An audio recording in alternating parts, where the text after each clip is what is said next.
Hi, and welcome to the Prototyping with Numbers module.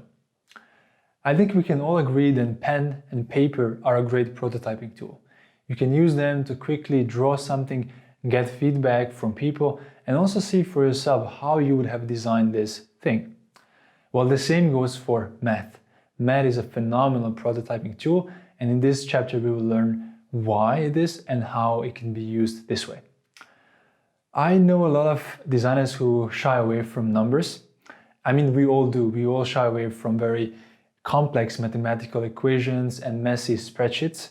But let me assure you that what we will cover here uses very simple math that's very close to our skill set. So the reason we want to work with numbers is because they're a great design tool. It's the same like using wireframes, mood boards, logo versions, or cardboard prototypes. We can use them to learn more about what we're trying to build. Secondly, numbers help us estimate relevancy. They're great for estimating project scopes, budgets, and to kind of understand the size of projects, which helps us better prioritize our work. Another thing the numbers are great at are communicating the value or the impact that we're having. So numbers are a universal language of business, and by using them we can quantify our work, also know better what we are working, what the impact we're having, but also helps us, as I said before, communicate this value to others in the organization, but also outside the organization.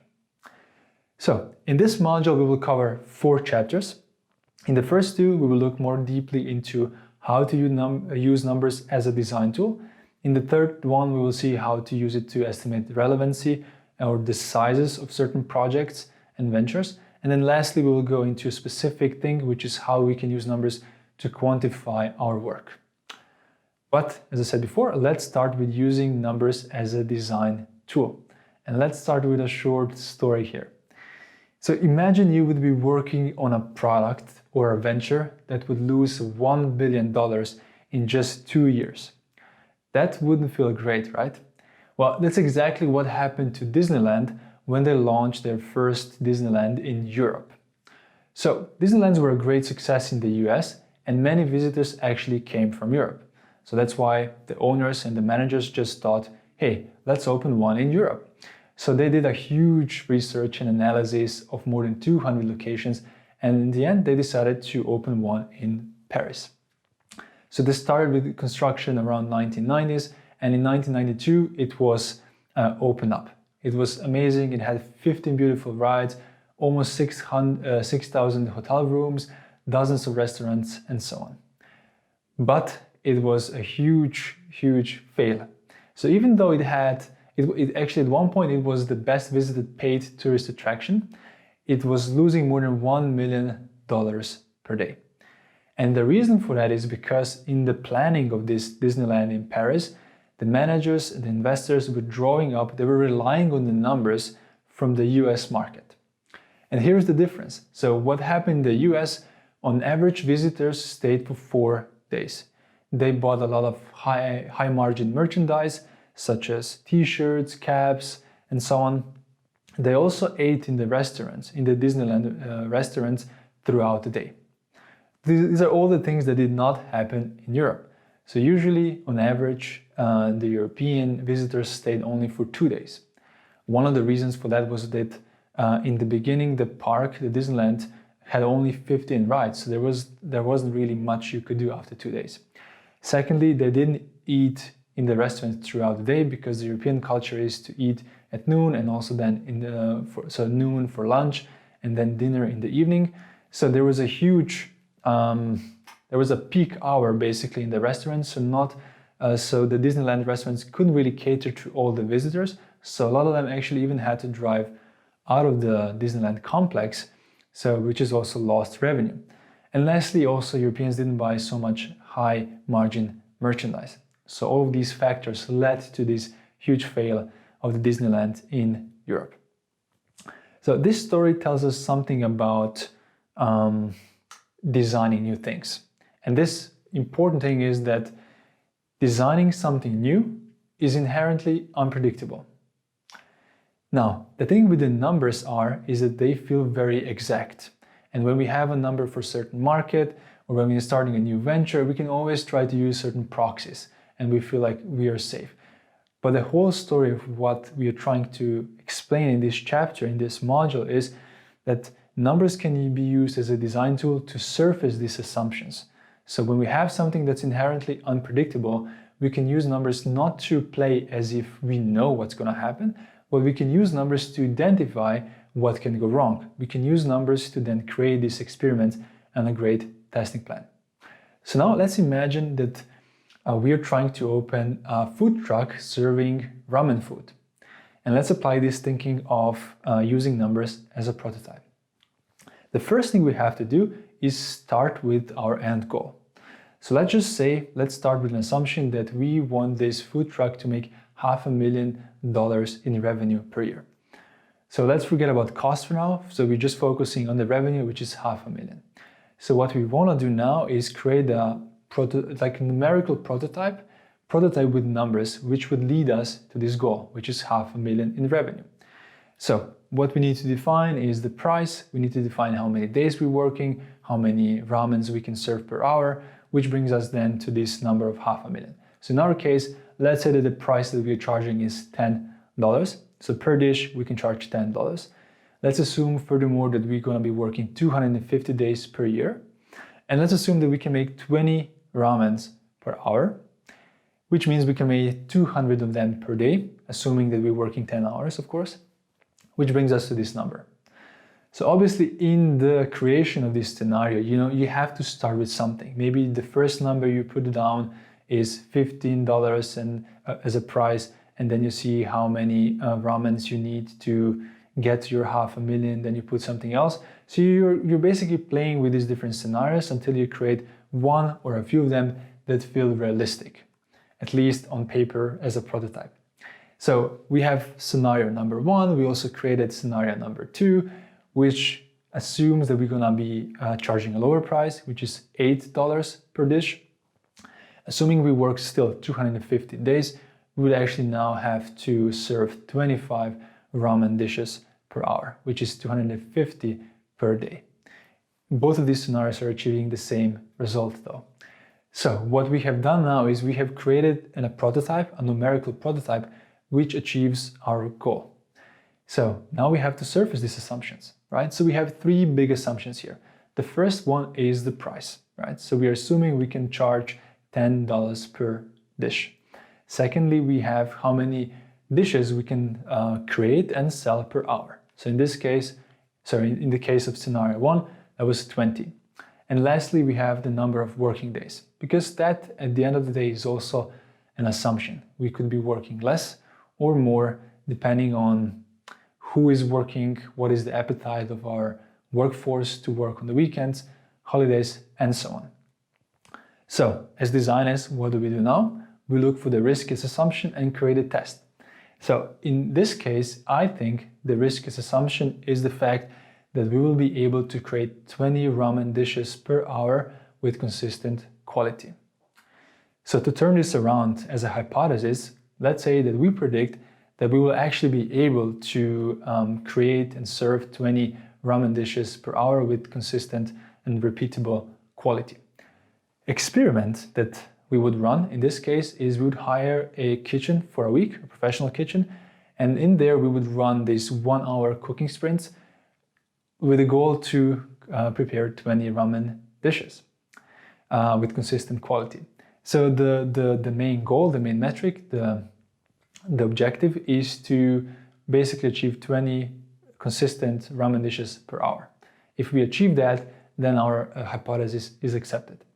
Now let's get to the scope. Super interesting. So to test this, we actually need 1 week and probably $5,000. So for the space and for all the ingredients we would need to prepare and test this.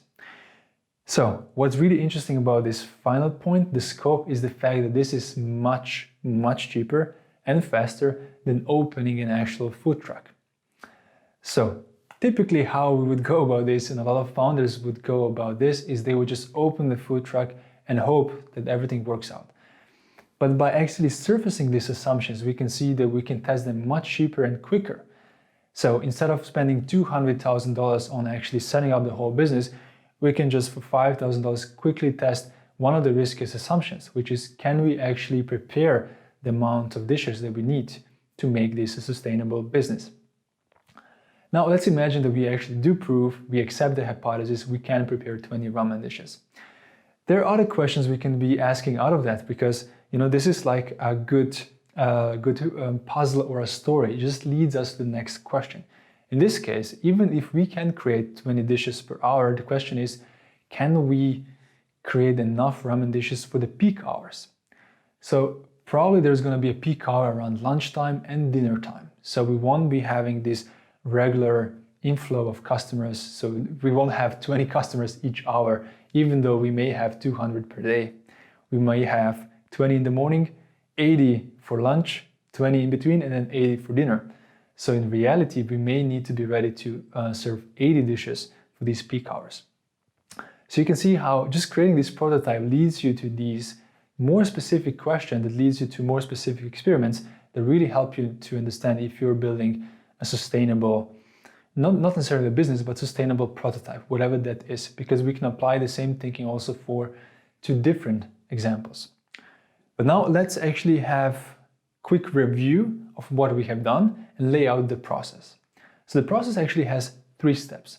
The first thing we always do when we're prototyping with numbers is we start with an end goal in mind. So the first question is, what are we trying to achieve? In our case, that was the revenue. It could also be something else, like how could we increase the waiting time in the restaurant to 5 minutes? You name it. So we start with a goal. Secondly, we need to create a goal-achieving scenario. So after we have the goal, we are trying to create a scenario. So we're pulling together all the assumptions necessary for this goal to be true, how we would achieve it. And this leads us to the third step, which is creating a testing plan. So once we have these assumptions, now we want to surface them, we want to create a testing plan. So we identify the riskiest assumptions, we bring them to the front, and we create experiments around them. Very similar to what we have done with the business models. So now let's apply this same process to a different example, to an example of designing a process. So let's imagine that we want to improve our customer support. The current situation is that we receive way more customer support tickets than we can handle each day. So there is a growing backlog of tickets and we can't really answer to all the customers who have questions for us. So this is a really bad problem. So let's have a quick look at the current situation. So first of all, the goal, what we're trying to achieve is that we want to answer everybody within 24 hours. So currently we receive 1,000 customer support tickets per day. Now, what we can handle though, or how much each employee in the customer support team can handle, is 6.25 tickets per hour. If we multiply this with 8 hours, which is the working day, each of the employees in the customer support team can handle 50 tickets. And if we have 10 employees, this is 500 tickets. In other words, 1,000 tickets are coming in, or requests, and we can only solve 500. So ratio of tickets to capacity is 2, which is not ideal, right? We want to have it 1 or below 1 so we can handle all of them each day. Now let's have a look at what we can do to solve this. There are a few options. The first obvious one is that we just increase the number of employees in the team, right? If we had 20 and assuming the same productivity and assuming the same inflow of the tickets, we would basically be able to answer all the tickets each day. The second option we have is that we do something with the onboarding or with the product itself, with the user experience, with the user interface, to have fewer tickets coming in, right? So we solve something in the back end or the front end, which means that we just have fewer customers writing us, which would also mean that now we have tickets to capacity ratio 1, because 500 tickets are coming in and we have capacity of 500 tickets in our customer support team. The third option we have is that we increase productivity of the customer support team. So instead of 6.25 tickets per hour, which was the status quo, or is status quo, we will raise it by 100%, and now each of them will be able to do 12.5 tickets per hour, which if we multiply with 8 working hours, it's 100 tickets per employee, and multiplying with 10 employees is 1,000 tickets. So now again, we are solving the problem of having, now we have enough capacity to handle all the customer support tickets. Let's choose one of them and see how would we apply the experiment to it. The one that feels closest to me, or the way I would try to solve this, feels the most manageable, is the fact that let's maybe try to improve productivity of our customer support team. Because hiring more employees would definitely solve the issue, but it's also probably more expensive than increasing productivity. Maybe there is something wrong with the process of how we're answering these tickets. So the thing that we have found out, let's just imagine that we have found out, before that, so what we now have is basically 3 assumptions that we can test, right? So one assumption is basically the support tickets per day. We can try to lower that. Second is the productivity, which is 6.25, which is the one that I have chosen that we will now test in the next experiment. And finally, we can also work with the number of employees. So let's zoom into the second one. So what we predict, the hypothesis, is that by having email templates, we would help the customer support team have higher productivity, and they would answer these queries more quickly and probably reduce back and forth between the customer and our team.